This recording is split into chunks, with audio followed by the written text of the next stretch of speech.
La follia della guerra, di un'invasione armata in Europa nel terzo millennio, a più di 100 anni dal primo conflitto mondiale, a 80 anni dal secondo, ai confini con un'altra guerra globale, quella sanitaria contro un'epidemia epocale.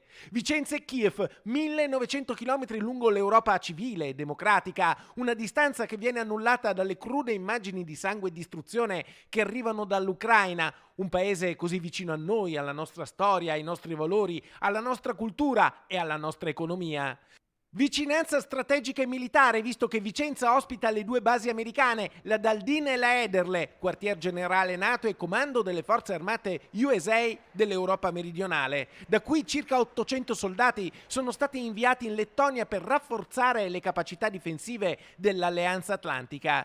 Nello scacchiere internazionale Vicenza è città strategica nel teatro più vasto del conflitto. Per questo oggi in prefettura si è riunito il Comitato per l'Ordine e la Sicurezza, in cui è stato stabilito di incrementare l'attenzione sugli obiettivi istituzionali interessati alla guerra, come le due basi militari di Vicenza, oltre alla Pluto di Longare. Verrà rafforzato il servizio di vigilanza e controllo del territorio. Vicenza naturalmente è sede di alcune basi, Vicenza e Longare in particolare, però insomma, abbiamo ricevuto rassicurazioni sul fatto che la situazione è sotto controllo e che ci saranno controlli maggiori magari del territorio, come avviene normalmente da protocollo in questi casi. Ma la guerra nel 2022 in un'economia globale registra ricadute anche in Veneto, meta turistica per 1.300.000 russi e ucraini prima della pandemia, che per la provincia di Vicenza rappresentavano il 2,6% dei pernottamenti totali per una spesa di 2.800.000 euro.